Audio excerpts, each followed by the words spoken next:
नमस्कार, आप सभी का बहुत बहुत स्वागत है। मेरा नाम रुबिका लियाकत है और आज के हुंकार का आगाज कर रही हूं एक शब्द के साथ। और जब ये शब्द मैं कहूंगी तो मैं आपसे इतनी विनती करती हूं कि कुछ देर के लिए अपनी आंखों को बंद कर लीजिएगा।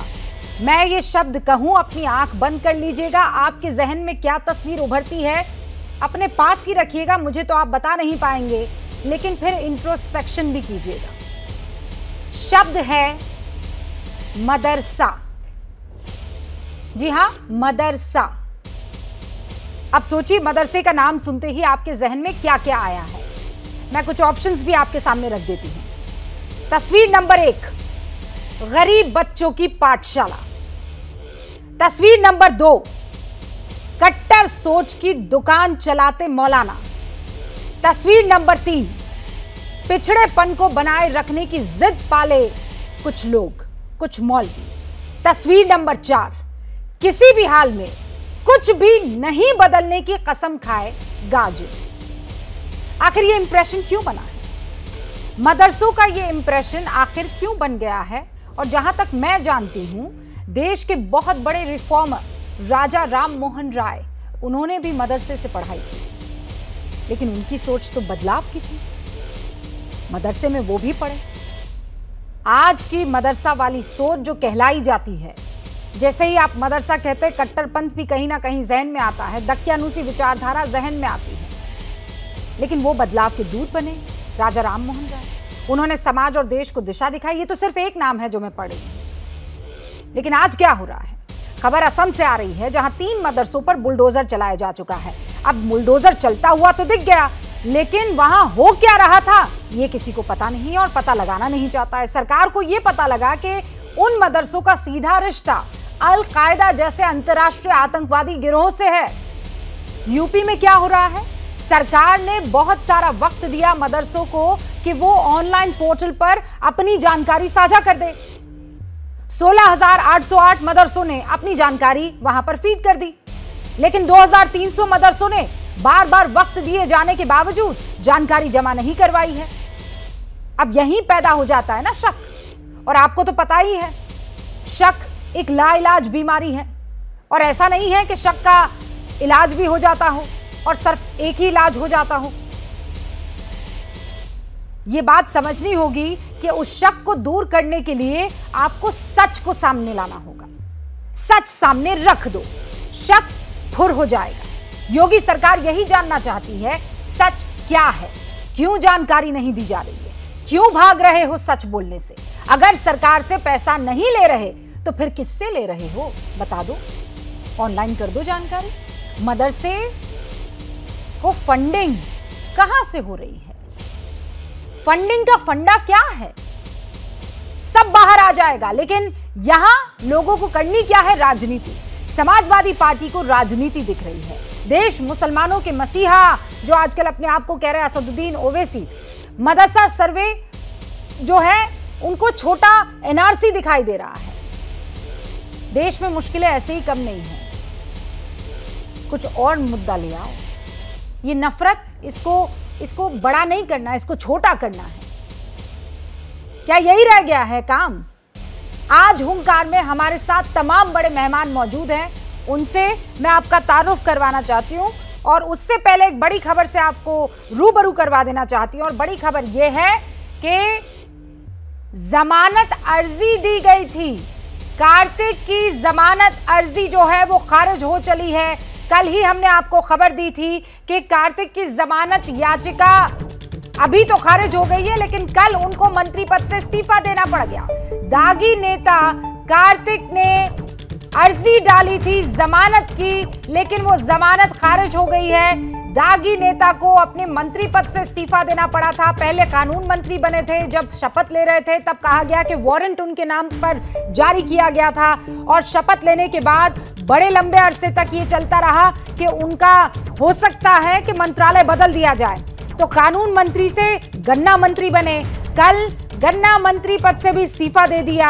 राज्यपाल को वो इस्तीफा नीतीश कुमार ने कबूल करके भेज भी दिया। आज हम आपको बता ही रहे थे कि कोर्ट से किसी भी वक्त फैसला आ सकता है और अब फैसला आ गया है। बिहार के पूर्व मंत्री कार्तिक कुमार की जमानत याचिका खारिज हो गई है। किडनैपिंग का, अपहरण का केस उनके ऊपर था।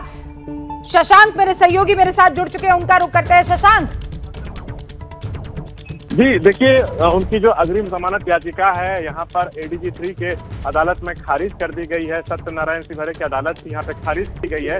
अब उनके पास दो विकल्प हैं, या तो वो सरेंडर करें जमानत में, या तो उनकी अरेस्टिंग भी हो सकती है। इसके लिए हमें थोड़ा इंतजार करना होगा।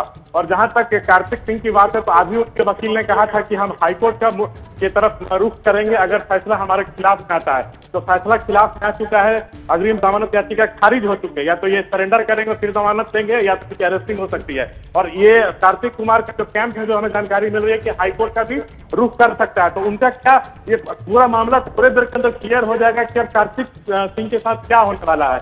ये मामला अपहरण का है। बिहटा के एक शख्स है जिनका नाम था राजू सिंह, उनका अपहरण हुआ था। उस केस में ये आरोपी थे। तो इनके खिलाफ 16 तारीख को वारंट जारी हुआ था, इनको सरेंडर करना था, लेकिन उस दिन मंत्री पद की शपथ लिए थे। लेकिन बीजेपी ने इनके इस्तीफे की मांग की थी जब पूरा मामला प्रकाश में आया था। तो कल इनका मंत्रालय छीना गया, गन्ना उद्योग मंत्रालय से आ गया। शशांक मुझे ये बताइए, अभी आपने एक लाइन का इस्तेमाल किया कि या तो गिरफ्तारी हो सकती है या फिर क्या वो सरेंडर करेंगे। अब बड़ा सवाल ये है कि इन दोनों में से होगा क्या? गिरफ्तारी हो सकती है किसी भी वक्त इनकी? देखिए जब इनकी जमानत याचिका खारिज हो गई है तो ऐसे में गिरफ्तारी की भी संभावना बनती दिख रही है यहाँ पर। कि अभी गिरफ्तार हो या पुलिस पे निर्भर करता है, या तो अभी गिरफ्तार होंगे या तो सरेंडर करेंगे फिर जमानत ले जाएंगे। ये हमें देखना होगा, इसके लिए हमें थोड़ा इंतजार करना पड़ेगा। लेकिन एक बात तय है कि इनके जो वकील थे जनार्दन राय, जब यहाँ पर दलील दे रहे थे इनकी जमानत के लिए दिन में, उसी समय इन्होंने कहा था कि ये जो अपहरण का केस है उस समय घटनास्थल पर कार्तिक मौजूद नहीं थे और न इनके खिलाफ पुख्ता सबूत है, और इनका मोबाइल टावर भी ट्रेस किया गया तो इनका नंबर घटनास्थल से बहुत दूर था। तो बिल्कुल ये बेकसूर ये दावा किया गया था। लेकिन वो ये भी कह रहे थे कि अगर हमारे खिलाफ फैसला जाएगा तो हम हाईकोर्ट का रुख करेंगे। लेकिन फैसला खिलाफ जा चुका है, तो अरेस्टिंग होती है या वो सरेंडर करते हैं, इसके लिए हमें थोड़ा सा इंतजार करना पड़ेगा। रुबिका जी। शशांक मुझे पता है आप फौरन अब मंत्री के ऑफिस में, पूर्व मंत्री के ऑफिस में आप फोन करने लगेंगे, उनसे ये जानकारी हासिल करने लगेंगे। हम इंतजार करेंगे। जिस तरह से ये खबर आपने ब्रेक की है उसी तरीके से सबसे पहले ये खबर एबीपी न्यूज आप तक पहुंचाने की कोशिश करेगा कि क्या कार्तिक कुमार की गिरफ्तारी होती है या फिर वो सरेंडर करते हैं। ये मदरसा पॉलिटिक्स एक बार फिर से शुरू हो गई है। भड़काऊ लाइनें एकदम बढ़िया से फिक्स हो गई है। सब लोगों ने अपनी दुकान के शटर खोल दिए हैं। इसके पीछे वजह कोई पता लगाने की कोशिश नहीं कर रहा है। दानिश आजाद अंसारी साहब अल्पसंख्यक कल्याण राज्य मंत्री हैं उत्तर प्रदेश के, वो हमारे साथ जुड़ चुके हैं। दानिश भाई अस्सलाम वालेकुम। पहला सवाल जो इस वक्त जहन में आता है वो ये आता है, वालेकुम अस्सलाम, कि उत्तर प्रदेश की सरकार मदरसों का ऑडिट क्यों करना चाहती है, क्या वजह है? देखिए सबसे पहले तो हमें ये आपके माध्यम से, आपने बहुत अच्छी शुरुआत में जो बात की है कि जो मदरसों को आंख बंद करे तो क्या इमेज आती है, उस इमेज को बदलने के लिए उत्तर प्रदेश सरकार लगातार ग्राउंड लेवल पे ईमानदारी से काम कर रही है। जो ये एक सर्वे है, एक सर्वे उत्तर प्रदेश में टोटल 16,513 ऐसे मदरसे हैं जो मदरसा बोर्ड से मान्यता प्राप्त है।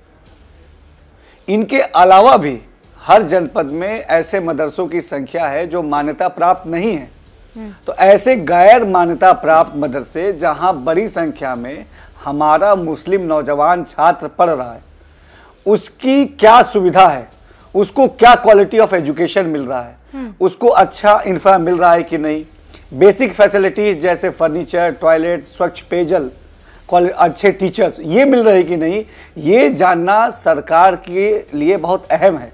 क्योंकि हमारी सरकार, योगी सरकार ने वादा किया है कि सबका साथ सबका विकास जो करने का वादा किया है, ये अल्पसंख्यक समाज तक ये बात पहुंचे, अल्पसंख्यक समाज तक। लेकिन अल्पसंख्यक समाज तक क्या बात पहुंच रही है, वो ये देख रहे हैं कि असम में बुलडोजर चला, अब ये बुलडोजर यहाँ उत्तर प्रदेश में चलाएंगे।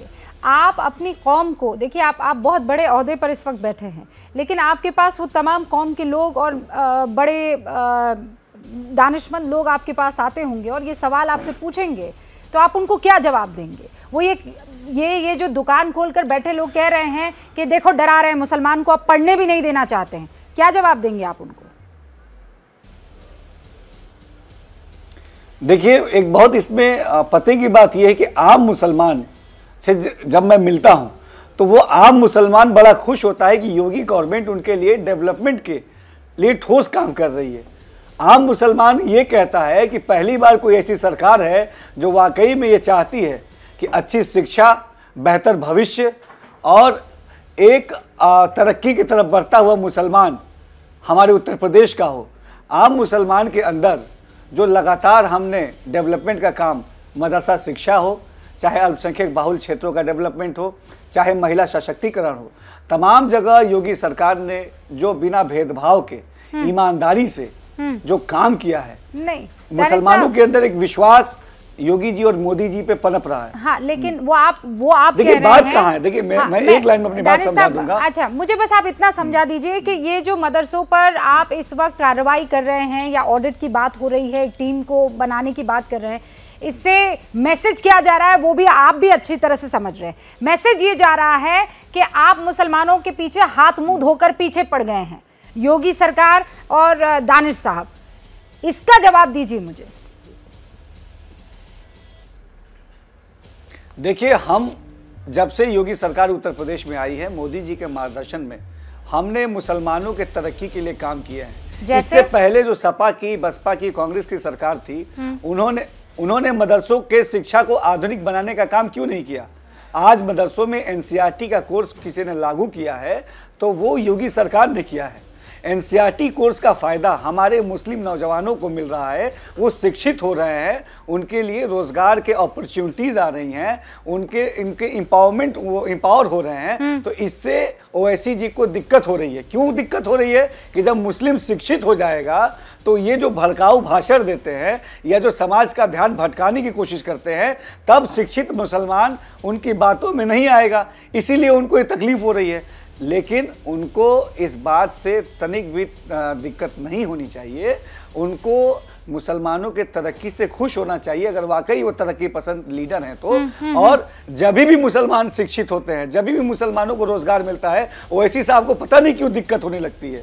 ये सवाल जरूर उनसे पूछना चाहिए। मैं जरूर और एनसीईआरटी का कोर्स लागू करना हो। आप ये कह रहे हैं कि आप मेन स्ट्रीम में मदरसों को लाने के लिए, मॉडर्नाइजेशन के लिए मदरसों में काम करना चाह रहे हैं। अब मुझे ये बताइए, ऑडिट करने के बाद जिन मदरसों में किसी तरह की कोई खामी पाई गई तो आप उस पर बुलडोजर चला देंगे?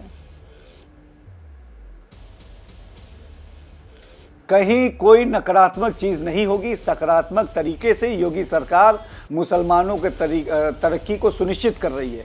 सर्वे इसलिए जरूरी है कि बड़ी संख्या में जो हमारा छात्र पढ़ रहा है, जो गैर मान्यता प्राप्त मदरसों में, उसको मूलभूत सुविधाएं मिल रही है कि नहीं मिल रही है। ग्राउंड रिपोर्ट सरकार के पास होनी इसलिए जरूरी है कि सरकार छात्रों के डेवलपमेंट के लिए कोई योजना बनाती है, कोई स्कीम लाती है, तो असली सही आंकड़े जब होंगे तभी सब तक विकास सुनिश्चित हो पाएगा।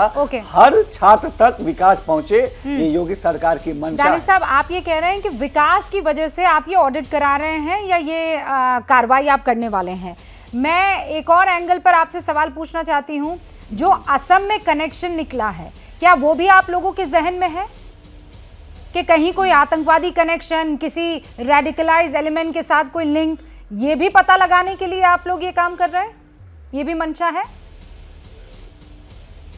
देखिए, ये एक नॉर्मल सर्वे है। अगर उस सर्वे का आप कॉपी देखेंगी तो उस सर्वे में 6-7 बिंदु हैं। वो बिंदु ये है कि ये जो गैर मान्यता प्राप्त मदरसा है, वो कब से चल रहा है, हाँ। उसमें छात्रों की संख्या कितनी है। 6-7 सिंपल क्वेश्चन है। छात्रों की संख्या कितनी है, हाँ। शिक्षक कितने हैं, हाँ। क्या पाठ्यक्रम वहां पढ़ाया जा रहा है, और शिक्षकों को सैलरी कैसे दी जा रही है। ये बेसिक इंफॉर्मेशन अगर सरकार के पास आ रही है तो इससे ओवैसी जी को दिक्कत क्यों हो रही है या सपा को दिक्कत क्यों हो रही है। अगर हम जैसे ही मुसलमानों को ऑर्गेनाइज करने की बात करते हैं, ओवैसी जी को, सपा को दिक्कत होने लगती है। मैं ये सवाल उनसे पूछूंगी, लेकिन जो सवाल जहन में थे उनका जवाब आपने देने की कोशिश की है। बहुत बहुत शुक्रिया।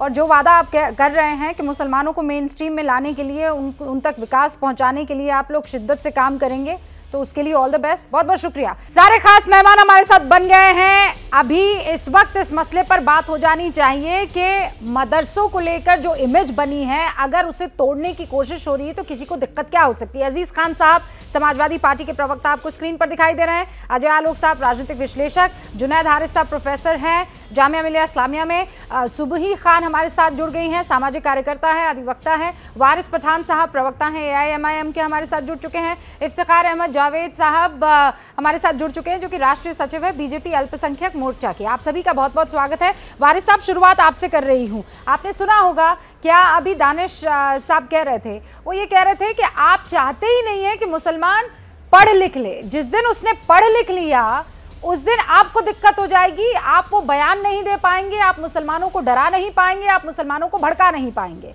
मदरसों में वो पढ़ाई जो चाहते हैं, अंग्रेजी भी, फिजिक्स भी, साइंस भी, वो पढ़ाई अगर करवाना चाह रही है उत्तर प्रदेश की सरकार तो दिक्कत क्या? ये बिल्कुल सरासर ये झूठ बोल रहे थे। मैंने सुना दानिश अंसारी साहब की बात को, वो चाहते हैं कि मुसलमान को पढ़ाना दिया जाए। अरे तो सरकार जो है भाजपा की, रूबिका जी, ये तो एंटी मुस्लिम, एंटी इस्लाम टोटल है, पूरे देश को मालूम है। अब देखिए मदरसों के नाम के ऊपर शुरू हो गया सर्वे करने। क्या जरूरत है सर्वे करने की? चलो मैं पूछता हूं, क्या जरूरत थी सर्वे कराने की? मगर सर्वे तो सिर्फ एक बहाना है मुसलमानों को हैरेस करना, मुसलमानों को डरा दबा के रखना भाजपा की आदत पड़ चुकी है। और ये कौन से सर्वे करवा रहे हैं? प्राइवेट मदरसा। प्राइवेट मदरसा कवर होता है आर्टिकल 30 ऑफ द कॉन्स्टिट्यूशन, जिसने मुझे इजाजत दिया है कि मैं अपने हिसाब से मदरसा खोल सकता हूँ, एजुकेशन इंस्टीट्यूट चला सकता हूँ जहाँ पे बच्चे आके पढ़ सकते हैं। और इनको क्या लगता है सारे मदरसों पे शक करना? अरे भाई, मदरसों से राजेंद्र प्रसाद साहब पढ़ चुके हैं, मुंशी प्रेमचंद जी पढ़ चुके हैं, राजा राम मोहन रॉय जी पढ़ चुके हैं, बड़े बड़े अच्छे अच्छे लोग पढ़ चुके हैं जो देश के लिए थे। तो क्या ये सबके सब आतंकवादी दिख रहे हैं इनको? और ये भूल जाते हैं ये बात को रूबिका जी बार बार कि यही वो मदरसे थे जब आजादी की लड़ाई लड़ रहे थे, तब यहीं से आवाज आ रही थी कि जाओ शहीद हो। शहीदों के फतवे निकले जा रहे थे और ये RSS के हेडक्वार्टर से माफीनामे जा रहे थे, ब्रिटिशरों के तलवे चाटे जा रहे थे। ये भूल गए शहादत को। 1857 1857 का जो म्यूटिनी का वो था, तब तो मदरसे थे ब्रिटिशरों की आंख के सामने, मदरसे थे जहां से जंग लड़ी जा रही थी। मदरसों के बड़े बड़े उलेमाओं ने अपनी जानें गंवाई, शहीद हुए, तब जाके हमारा देश आजाद हुआ है। जब मैं शुरुआत कर रही थी तब इन सारे नाम जो आप गिना रहे हैं उसमें से एक राजा राम मोहन रॉय का नाम तो मैंने भी गिनाया था। तब की बात अलग थी, आज की बात अलग थी। आप भी जानते हैं कि मदरसों में रेडिकलाइजेशन कितना खतरनाक तरीके से, और मैं सारे मदरसों की बात नहीं कर रही हूँ, लेकिन मेजॉरिटी जहां पर, जैसे असम में 3 मदरसे जो पाए गए हैं अलकायदा से उनका कनेक्शन है। अब इस पर आप क्या कहेंगे? आंखें मूंद लें?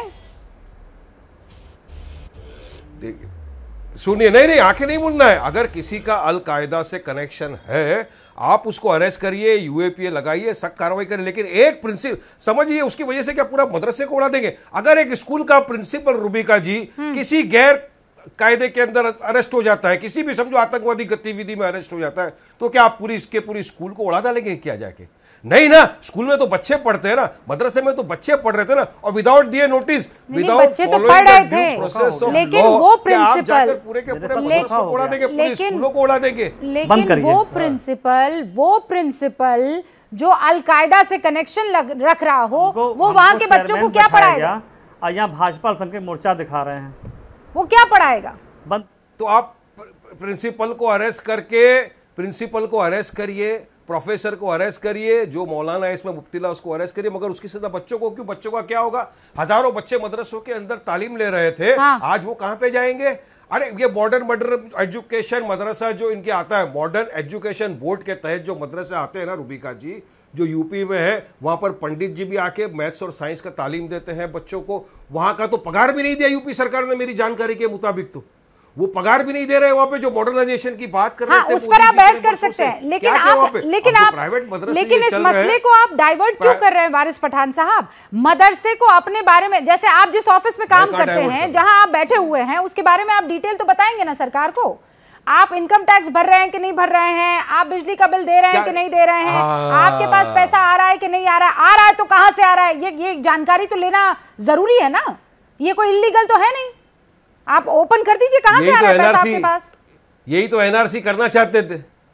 चलिए, आश्रमों का करिए, विद्या मंदिरों का करिए सर्वे, कराइए सर्वे सब जगह का। क्यों टारगेट सिर्फ मदरसों को आपको करना है? अभी सुनिए, आपने कहा एक मौलाना के ऊपर की बात करी थी, आसाराम बापू इतना बड़ा बलात्कारी निकला, उसका बेटा बलात्कारी निकला, उनको जेल में डाल दिया क्योंकि आसाराम बापू के आश्रम को आपने ध्वस्त कर दिया। राम रहीम इतना बड़ा ध्वस्त कर दिया क्या? उसको बुलडोजर चला दिया, उसके आश्रम के ऊपर पूरी तरह से फिनिश कर दिया, जमीन दो कर दिया उसके आश्रम को, नहीं क्या? राम रहीम इतना बड़ा वो क्या कर रहा था आश्रम में? सबको पता। नहीं, आसाराम बापू के आश्रमों को उड़ा दिया। नहीं, तो उस लॉजिक से आसाराम बापू के आश्रम से क्या बलात्कारी निकल रहे हैं?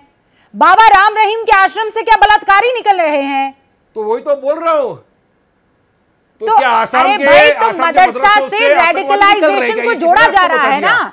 अब तक जितने भी लोग पकड़े जा रहे हैं उनका कहीं ना कहीं किसी तरीके से कोई कनेक्शन तो आ रहा है ना। आप ये क्या लॉजिक दे रहे हैं? आप बता दीजिए ना पन्ने, आपकी क्या दिक्कत क्या है वारिस साहब? अब एक सेकंड रुक जाइए, सुबही खान कुछ कहना चाह रही हैं। अरे मुझे जी वारिस साहब रुकिए। अब रूबिका जी, बहुत अफसोस होता है कि पढ़े लिखे मुसलमान, सक्षम मुसलमान और जिन लोगों को नेशनल पैनलिस्ट की तरह मंच मिलता है, बड़े बड़े राजनीतिक दल चला रहे हैं, अगर गरीब मुसलमान बच्चों के भविष्य के लिए भी कोई बात होती है तो ये लोग उसमें भी अपनी राजनीतिक रोटियां सेकने चले आ जाते हैं। वारिस पठान साहब को मैं बताना चाहती हूँ, गूगल तो है ही आपके पास, किताबें तो शायद आप नहीं पढ़ते हैं, गूगल पे डालिए, केरल में 55 साल के एक अलियार नाम के मदरसा चलाने वाले ने 11 साल के बच्चे का शारीरिक शोषण करता था। वो पॉक्सो एक्ट में उसको जेल हुई है, सिर्फ एफआईआर नहीं हुई है, ट्रायल हुआ है, उसको दोषी पाया गया है, 20 साल की सजा हुई है। ऐसे मदरसों को बम से नहीं उड़ाया जाएगा तो क्या किया जाएगा? ऐसे मदरसों पे बुलडोजर नहीं चलाई जाएगी तो क्या की जाएगी? छोटे छोटे मुसलमान बच्चों को, जिनके पास खाने को नहीं है, जिनके पास एजुकेशन के लिए, जिनके माँ बाप के लिए अपने बच्चों को डॉक्टर इंजीनियर बनाने के लिए पैसा नहीं है, आप लोग मदरसों की आड़ में उन लोगों का सेक्सुअल वायलेशन करते हैं, उनको कहीं आतंकवादी बना रहे हैं, उनको कहीं कट्टरवादी बना रहे हैं। रूबिका जी, ये हिंदू मुसलमान की डिबेट ही नहीं है। मदरसे में पढ़ने वाला हर मुसलमान बच्चा भारत का बच्चा है। वो किसकी सरपरस्ती में जा रहा है, उसके दिमाग के साथ किस तरह का खेल हो रहा है, उसको मानसिक गुलाम बना के उसके साथ क्या हो रहा है, ये ना ही सिर्फ राजनीतिक दलों की जिम्मेदारी है बल्कि समाज की भी जिम्मेदारी है। हर उस पढ़े लिखे मुसलमान की जिम्मेदारी है जो सक्षम है, जो समझदार है। ओवैसी साहब खुद या उनके परिवार का या वारिस साहब के परिवार का तो कोई मदरसे जाता नहीं है, इनके ऊपर क्या फर्क पड़ेगा कि मदरसों में क्या हो रहा है क्या नहीं हो रहा है? मदरसों का मॉडर्नाइजेशन भी जरूरी है, मदरसों की रेगुलेशन भी जरूरी है कि कहां से पैसा आ रहा है, कौन चला रहा है, उनकी बैकग्राउंड की जांच होनी चाहिए, क्योंकि हमारे बच्चे हैं जो वहां पे पढ़ रहे हैं। सुबह आप सही कह रही हैं भाई, अगर कोई ऐसा आदमी पैसा लगा रहा है उस मदरसे में, कहीं बाहर से पैसा आ रहा है तो वो कुछ लेना भी तो चाहेगा ना उसकी एवज में। वो क्या लेना चाहेगा? वो जहनी तौर पर उनकी आजादी लेना चाहेगा। अब आपको ये पता तो होना चाहिए। अजीज साहब कुछ कहना चाह रहे हैं, अजीज साहब बताइए, मदरसों के मॉडर्नाइजेशन से किसी को दिक्कत क्या हो सकती है? आरिफ साहब फिर मैं आपका रुख करूंगी। देखिए रूबिका जी, बिल्कुल दिक्कत नहीं होनी चाहिए और दिक्कत है भी नहीं, बिल्कुल ईमानदारी की बात बताऊं। लेकिन जब उस पर राजनीति होती है, उसको उसकी आड़ में कहीं ना कहीं प्रताड़ना होती तो तकलीफ तब होती है। अभी दानिश साहब कह रहे थे कि 16,513 मान्यता प्राप्त मदरसे हैं शिक्षा बोर्ड से, मदरसा शिक्षा बोर्ड से। बिल्कुल है, इसमें कोई दो राय नहीं। माननीय मोदी जी ने कहा साहब एक हाथ में कुरान एक हाथ में साइंस होना चाहिए, बिल्कुल होना चाहिए, अच्छी बात है। लेकिन आपने मॉडर्न मदरसे के नाम पे टीचर्स को अपॉइंट किया, बताइए 5 साल हो गए, 4 महीने का तनख्वाह दिया है। अब आप देखिए बिल्डिंग के नाम पे कोई काम वहां नहीं किया, इंफ्रास्ट्रक्चर के नाम पे कोई काम नहीं किया। आज आप अभी कह रहे हैं, अभी साहब दावा कर रहे थे कि साहब सर्वे इसलिए कर रहा हूं, वहां पे आधुनिक सुविधाएं देना चाह रहा हूं, इंफ्रास्ट्रक्चर देना चाह रहा हूं, स्वच्छ पेयजल। देखिए ये ढकोसला है, पहली बात ये टारगेट है, ढकोसला। अभी आपने कहा कि मदरसा सुनते ही जेल में आ जाता है कि कट्टर सोच पैदा करने की दुकान। मैं रूबिका जी आपको बताना चाहता हूं, आप बहुत पढ़ी लिखी एंकर हैं और बहुत विद्वान, मैं आपका बड़ा सम्मान करता हूं। Maulana Abul Kalam Azad, former education minister, Zakir Hussain sahab, former president of India, Fakhruddin Ali Ahmed sahab, president of India. मैं कहना चाह रहा हूं, कहिए। मैं चाहती हूँ एक सेकंड स्क्रीन पर लाइए अजीज साहब। अजीज साहब फिर नाम बताइए, कौन कौन मदरसा से पढ़ा? जाकिर हुसैन साहब, फखरुद्दीन अली अहमद साहब, अबुल कलाम आजाद साहब। ठीक है, तीन नाम आपने बताए ना। प्लीज भाई अजीज खान साहब को स्क्रीन पर रखिए, मेरे साथ एक सेकंड के लिए। अजीज खान साहब फिर बताइए कौन से 3 नाम है? अबुल कलाम आजाद, अबुल कलाम आजाद, जाकिर हुसैन साहब, जाकिर हुसैन साहब, फखरुद्दीन अली अहमद साहब। फखरुद्दीन अली आप अहमद इनके साहब। बारे में फैक्ट चेक कर नहीं ठीक है, 3 नाम, ये कट्टर सोच के पंचायत नहीं रहे। अरे हाँ 3 नाम। अब वापस बताइए। अबुल कलाम आजाद साहब, अरे भैया आप भूल जाती, जाकिर हुसैन साहब, हाँ, जाकिर हुसैन फखरुद्दीन अली अहमद साहब। नहीं मैं इसलिए क्योंकि अच्छा अब आप अपने बच्चों के नाम गिनाइए जो मदरसों से पढ़े हैं। 3। अरे भाई वाह, कमाल करती आप अपने, अरे उसी मदरसे को इसीलिए अपग्रेड किया जा रहा है। बताइए ना आप, वो तो आपने 3 बड़े नाम बता दिए जो मदरसों से पढ़े हैं। नहीं, अब इन्हीं 3 बड़े नाम जो कि मदरसों से पढ़े हैं, तो आपको अपने बच्चों को भी, अजीज खान साहब, एक खूबसूरत मुसलमान होने के नाते आपको मदरसे से पढ़ाना चाहिए था ना अपने बच्चे को। हाँ बताइए, 3 नाम बताइए अपने बच्चों के। अच्छा बच्चों के नहीं, अपनी बहन भाई के नाम बता दीजिए। अजीज साहब आप कहाँ से पढ़े हैं? अरे भाई अब आप अजीज साहब सुनिए ना मेरी बात। अरे प्लीज मुझे मौका दें, मुझे अपनी बात। आपने एक बात जरूर कहा, आपकी बात से मैं इत्तेफाक रखता हूँ। आपने कहा गरीब बच्चों की पाठशाला, नहीं संदेह, गरीब बच्चों की पाठशाला। इधर उधर मत जाइए। नहीं सर मेरी बात पे मत आइए ना। 3 नाम आपने देखिए, 3 बार इतना आपने रिपीट कर लिया मेरे कहने पर। अजीज साहब इतना रिपीट किया आपने मेरे कहने पर। मुझे आपके खानदान के 3 नाम बता दीजिए जो मदरसों से पढ़ाई किए हो। आपके भाई बहन, देखिए आपकी जो बेगम है उनके खानदान से कोई होगा पढ़ा हुआ, आपके बच्चे पढ़े होंगे। 3 नाम बता दीजिए ना। 3 इतने बढ़िया नाम आपने बताए, 3 अपने खानदान के नाम। आप सुनना नहीं चाह रही? मैं सुनना चाह रही हूँ, बताइए। मदरसे का, अरे सुनिए मेरी बात प्लीज, मुझे मौका दें। 3 नाम। देखिए सवाल मदरसे का नहीं है, अरे सवाल इस बात का है कि आज ये सरकार जो अजीज भाई अभी 3 बड़े नाम आपने बताए जो मदरसों से पढ़े। आज की तारीख में आपके परिवार के किस बच्चे ने मदरसे से पढ़ाई की है?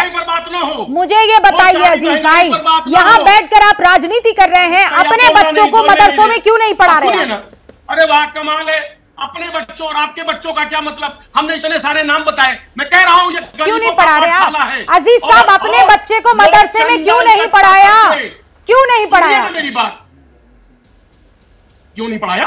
हाँ, बिल्कुल अगर मौका मिलेगा तो बिल्कुल पढ़ाएंगे। क्यों अरे मौका अभी दिया ना आपको मौका, अल्लाह ने आपको मौका नहीं दिया, क्यों नहीं पढ़ाया? अरे सुनिए ना, पढ़ते कहाँ आपके बच्चे? बोलने का कौन स्कूल में पढ़ते हैं? पढ़ाने का और नहीं पढ़ाने का नहीं है तो फिर सवाल इस बात का है कि आज इनकी सोच क्या है सत्ताधारी। अजीज साहब सत्ता में जो लोग सवाल डराने मुसलमानों का या नहीं डराने का नहीं है, सवाल इस बात का है कि आपके बच्चे तो कॉन्वेंट में पढ़े। सवाल इस बात का है कि आपके बच्चे तो बाहर जाकर डिग्रियां हासिल करें, लेकिन गरीब का बच्चा जिस पर आप राजनीति कर सकते हैं वो मदरसे में ही पढ़ेगा।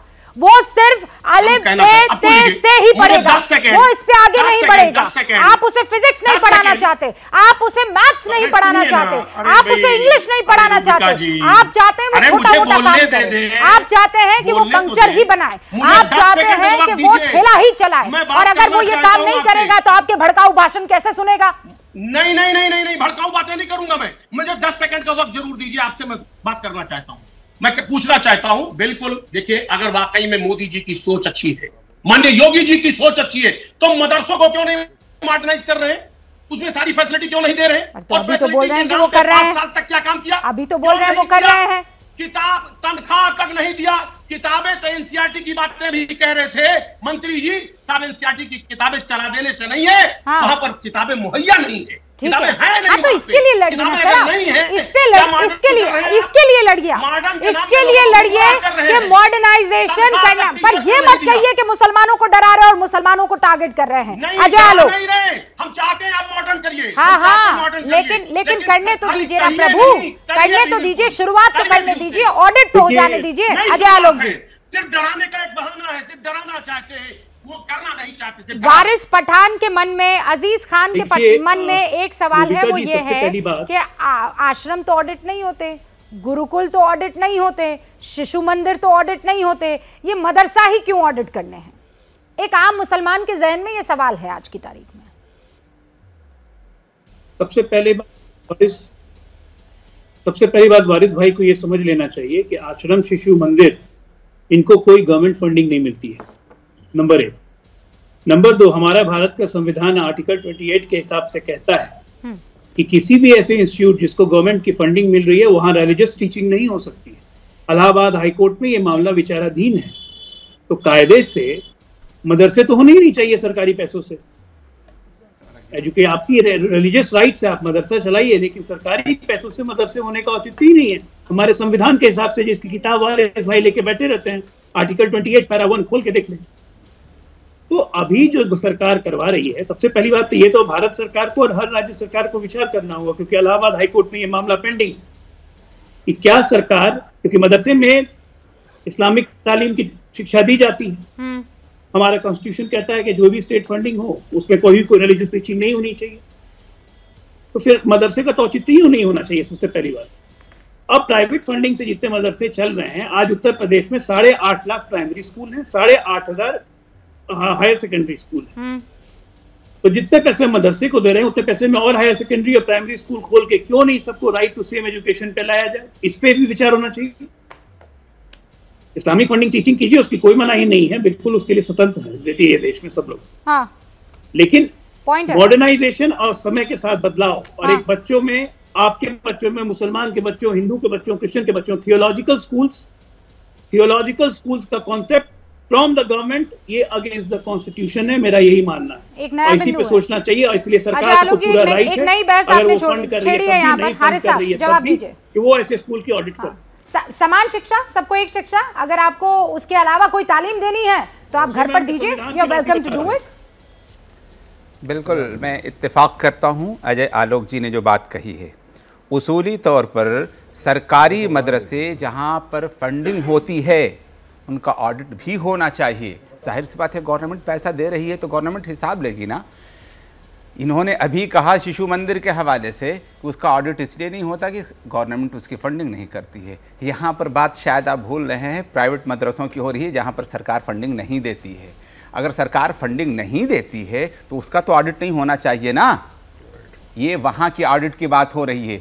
फिर भी मैं एक बात कह रहा हूँ, गवर्नमेंट इस मुल्क के बाशिंदा होने के नाते, इस मुल्क के बाशिंदा होने के नाते गवर्नमेंट को भी हक है कि वो जाने कि क्या कुछ हो रहा है और दोनों का तालमेल सही होना चाहिए। हाँ। हकीकत तो यही है कि सच्चर कमेटी की रिपोर्ट जो मुसलमानों की हालत को बताती है, उसको बेहतर बनाने के लिए गवर्नमेंट ने जो प्लान किया क्यों नहीं नाफिज करती है। उसूली बात ये है, मदरसों की मॉडर्नाइजेशन की बात होती है, हम तैयार हैं और यहाँ पर जितने लोग मौजूद हैं, मैं कहूँ अभी सुबही खान साहिबा ने कुछ मदरसों के केरला के उसका नाम लिया, व्यक्ति विशेष की गलती की बुनियाद पर किसी इदारे को नहीं ढाया जा सकता है। मैं मदरसे से पढ़ा हुआ हूँ और मैं ज़ाती तौर पर इस बात का गवाह हूँ कि किस तरीके से वहाँ का ओरिएंटेशन होता है मुल्क और कौम के नाम अपने आप को कुर्बान करने के लिए। किस तरह से वहाँ पे बताया जाता है, मजहबी बुनियाद पर यह बताया जाता है कि कैसे मुल्क के लिए कुर्बानी दी जाती है। टेररिज्म को अगर ख़त्म कर सकते हैं तो मदरसे की तालीम को बढ़ावा देना होगा ताकि इस्लाम की सही समझ के मुताबिक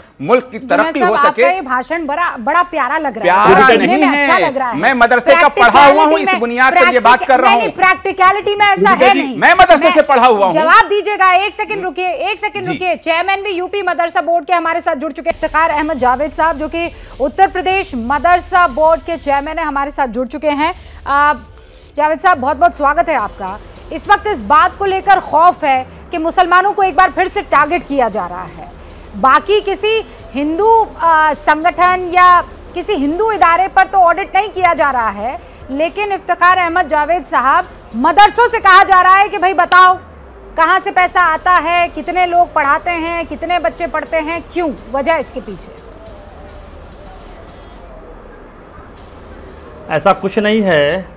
हमारे यहाँ पूरे उत्तर प्रदेश के अंदर 16,513 मदरसे मान्यता प्राप्त हैं। जो यूपी बोर्ड, जो मदरसा एजुकेशन बोर्ड हमारा है, उससे मान्यता प्राप्त है। वहाँ से 560 मदरसों को यही यूपी गवर्नमेंट ग्रांट देती है, उनको अनुदान देती है, टीचर को सैलरी मिलती है, सारी चीज़ें चलती हैं। 7 सालों से मदरसे की मान्यता बंद है क्योंकि मदरसों की मान्यताएँ बड़ी गड़बड़ियाँ थीं। बहुत सारे मदरसे कागज़ों पर चल रहे थे। उसके बाद हमारा पोर्टल आया, सारे मदरसे पोर्टल पे आ गए और हमारे पास एग्जैक्ट डेटा आ गया। इन 7 सालों में बहुत सारे मदरसे, जो कि आबादी बढ़ी, बच्चे बढ़े तो मदरसे खोले गए, या पहले से भी चल रहे जो मान्यता प्राप्त नहीं हैं। छोटी छोटी बातों पे मदरसों पे उंगलियां उठती हैं। हम जानना चाहते हैं, हमारे बोर्ड की बैठक में ये तय हुआ 15 जून को कि आखिर ये कितने मदरसे हैं जो कि हमारे बगैर मान्यता के चल रहे हैं। ये एक डेटा कलेक्शन है, एक हमें डेटा इकट्ठा करना है कि हमारे अनुदान के मदरसे कितने हैं, हमारे मान्यता के मदरसे कितने हैं, हमारे गैर मान्यता के मदरसे कितने हैं, और जो हम अपने मदरसों में जो है इस समय माननीय प्रधानमंत्री जी के सपनों को साकार करते हुए मुसलमान के बच्चे के एक हाथ में कुरान एक हाथ में कंप्यूटर ले आने की तर्ज पे काम कर रहे हैं। अगर हम अपना सिलेबस दुरुस्त कर रहे हैं, हम सारी चीज़ें ठीक कर रहे हैं, हम अपनी नियमावली बना रहे हैं, तो जो मदरसे बगैर मान्यता के हैं, हम जानना चाहते हैं कि वो अपने बच्चों को वहाँ पे क्या पढ़ा रहे हैं, उनकी बिल्डिंग कैसा है, उनका स्ट्रक्चर कैसा है, तो उनका फर्नीचर है, बिजली है, पानी है, हम ये जानना चाहते हैं। हाँ। उनका सिलेबस क्या है, उनके टीचर्स क्या है। हाँ। जी इफ्तिखार साहब, मुझे ये जानने बताइए, की सर्वे हो रहा है, कोई हाँ, जांच ठीक नहीं है। हो रही है, जांच नहीं है, सर्वे हो रहा है, एक डेटा इकट्ठा कर रहे हैं। हाँ, आप सर्वे कर रहे हैं, पर आप मुझे बस एक बात ये बता दीजिए कि उस सर्वे में आप कैसे पाएंगे कि ये सही है गलत, उसका पैमाना क्या होगा? नहीं, उसका एक प्रोफार्मा बनाया गया है, कोई सही गलत बात नहीं हो रही है, ना किसी मदरसे के बंद करने की बात हो रही है। अच्छा। हम डेटा चाहते हैं हाँ। कि इस उत्तर प्रदेश के अंदर कितने मदरसे अनुदान के हैं, कितने मान्यता प्राप्त है, कितने गैर मान्यता प्राप्त है। उन जो गैर मान्यता प्राप्त है उनका डेटा मेरे पास नहीं है, हमारे पास बोर्ड के पास नहीं है, शासन के पास नहीं है। तो ये कितनी संख्या में है, वो कौन सी तालीम दे रहे हैं, हम जानना चाहते हैं। अच्छा। हम किसी तालीम के खिलाफ नहीं है। नहीं, मदरसे का बच्चा तो अरबी पढ़ेगा, अब आपके पास आ गया। मैं कह रही हूँ आपने ये सर्वे किया, उसमें 500 ऐसे मदरसे आपको मिलते हैं जिसमें साइंस की पढ़ाई नहीं हो रही, बाकी दूसरे सब्जेक्ट्स की पढ़ाई नहीं हो रही, वहां पर सिर्फ अरबी और उर्दू पढ़ाई जा रही है, और पैसा फर्ज कीजिए कि सऊदी से आ रहा है। देखिए वो फिर क्या करेंगे आप? नहीं, ये तो तय करना सरकार का काम है किस तरीके से आने वाले दिनों में करेगी, लेकिन ये जरूरी नहीं है कि वो साइंस पर, अरे वो रिलीजियस चीज़ें पढ़ा रहे तो बुरी बात है। हम मदरसों में मज़हबी शिक्षा भी दे सकते हैं, वो अपने मदरसे चला सकते हैं, ऐसा कोई नियम नहीं कि नहीं चला सकते हैं। हाँ। ये जो आर्टिकल 30 की बात हो रही है ठीक बात है, लेकिन हमें ये पता होना चाहिए कि इस प्रदेश के अंदर इतने मदरसे साइंस भी पढ़ा रहे हैं, इतने नहीं पढ़ा रहे हैं। ये प्योर धार्मिक मदरसे हैं, यहाँ जो है कुरान और साइंस दोनों पढ़ाया जा रहा है। ये एक डेटा कलेक्शन है, कोई कार्रवाई का रास्ता नहीं बनाया जा रहा है कि हम इसके आने के बाद कार्रवाई करने वाले हैं। इफ्तिखार साहब, हारिस साहब जामिया मिलिया इस्लामिया के जामिया मिलिया इस्लामिया के प्रोफेसर हैं, लेकिन वो आपसे एक सवाल पूछना चाह रहे हैं। अगर आप इजाजत देंगे तो मैं उनसे कहूंगी, आप उनसे जरूर बात ना कीजिएगा, लेकिन उनका सवाल तो ले ही सकते हैं। आप उनसे बात ना कीजिएगा, उनके सवाल का जवाब दीजिए। पूछिए भाई हारिस साहब। देखिए, ये बहुत अच्छी बात है जो बातें आप कर रहे हैं कि आप मदरसा बोर्ड के चेयरमैन होने के नाते जो चीज़ आपकी ज़िम्मेदारी में है उसको आपको सुधारना चाहिए। हकीकत तो यही है कि जो आपके अंडर में मदरसे आ रहे हैं उसका क्या हाल है आपको अंदाज़ा नहीं है कि आप ही ने अभी बताया कि फ़र्ज़ी कागज़ों पर वो चल रहे हैं। उसकी सुधार के लिए आपके पास क्या प्लान है, क्या कुछ कर रहे हैं, वहाँ के लोगों का कहाँ एडमिशन हो रहा है, उसके लिए क्या इंफ्रास्ट्रक्चर दे रहे हैं आप, कैसे उसे बेहतर बना रहे हैं। एक चीज़। दूसरी बात यह है कि जो प्राइवेट मदरसे हैं आप तो उसे कोचिंग सेंटर कह सकते हैं ना, आप तो उसे एक प्राइवेट ट्यूशन सेंटर कह सकते हैं ना। उस सिलसिले में क्या आपके पास कुछ प्लान है कि अगर उनके अंदर कुछ कमी है तो आप देंगे? ये सिर्फ एक चीज़ क्लियर कर दीजिए हमें। देखिए, पूरे उत्तर प्रदेश के जितने मदरसे हैं, केवल एक मदरसे को छोड़ करके सारे मदरसे प्राइवेट हैं। एक मदरसा केवल ऐसा है जो रामपुर में है, मदरसा आलिया, जिसे आजम खान साहब ने कब्जा कर रखा है, अपना उसमें प्राइवेट स्कूल चलाते हैं, रामपुर पब्लिक स्कूल। बाकी सारे मदरसे प्राइवेट हैं। उसमें से कुछ मदरसों को 560 मदरसों को उत्तर प्रदेश सरकार अनुदान देती है।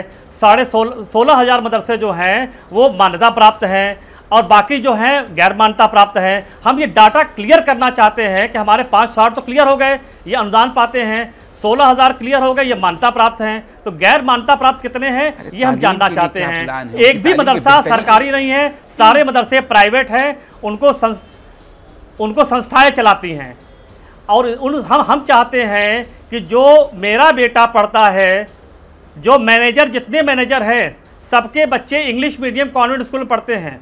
मैनेजमेंट के पूरे बच्चे जो है, जितने लोग मैनेजमेंट में, सबके बच्चे इंग्लिश मीडियम कॉन्वेंट स्कूल पढ़ते हैं। जो टीचर्स हैं, करीब 10,000 टीचर जो सरकार से सैलरी पाते हैं, अच्छी सैलरी मिलती है, जो हिंदी मीडियम स्कूलों के टीचर्स को मिलती है वही सैलरी मदरसा के टीचर्स को मिलती है। हाँ। उनके बच्चे भी इंग्लिश मीडियम कॉन्वेंट स्कूलों में पढ़ते हैं।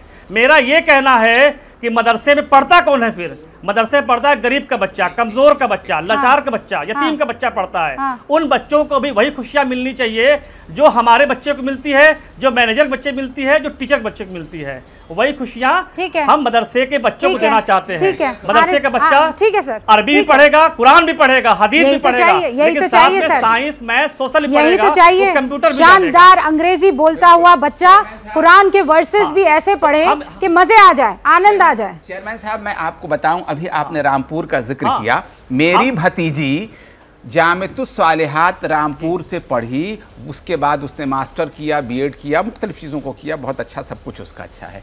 सवाल ये पैदा होता है, क्या मदरसा बोर्ड के पास कोई भी लड़कियों का ऐसा इदारा है जहां पर हम अपने बच्चे को भेज सकते हैं, अपनी बच्ची को भेज सकते? मैंने अपनी भतीजी की बात की, अपनी, आप लोग पूछ रहे थे कि अपने घरों से लोग पढ़ाते हैं कि नहीं, जामिअतुस सालिहात से पढ़ी और इस वक्त शानदार इंग्लिश और शानदार सब कुछ है उसके पास। सारे मदरसे चल रहे हैं, इसीलिए आपके पास कुछ है, इसके लिए कुछ कर रहे हैं आप लड़कियों के लिए, गर्ल चाइल्ड एजुकेशन के लिए? ओके, बिल्कुल कर रहे हैं, बिल्कुल कर रहे हैं सर। रुकिए, मैं चाहता हूं कि मैं भेजूं। एक सेकंड क्वालिफाई कर रही हैं। हाँ, नहीं, तो ये कितने हैं? एक इदारा बता दीजिए आपके पास अगर हो तो। एक इदारा, ऐसे कितने हैं? नहीं, एक इदारा ही बता देना। आईपीएस भी हैं, एक इदारा बताइए जो आपके पास है। मेरे पास वक्त की कमी आ जाए, लोग 30 सेकंड कुछ कहना चाह रहे हैं।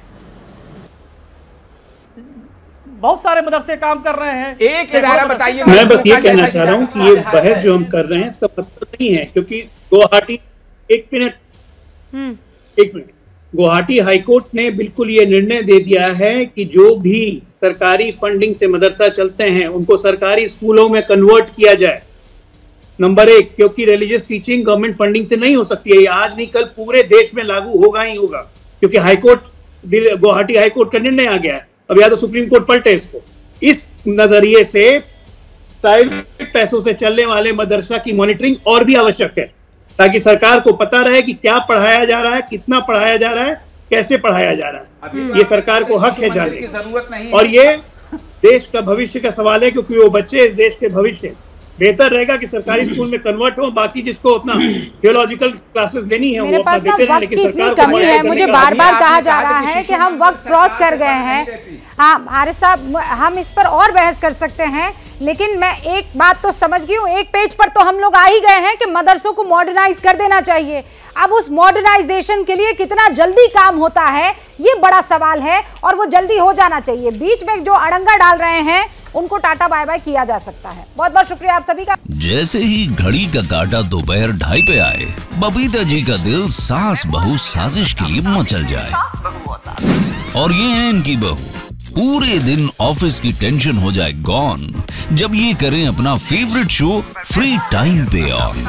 इनकी तरह आप भी देखें अपना फेवरेट शो अपने टाइम पर, और डाउनलोड कीजिए एबीपी लाइव ऐप अपने स्मार्ट टीवी पर।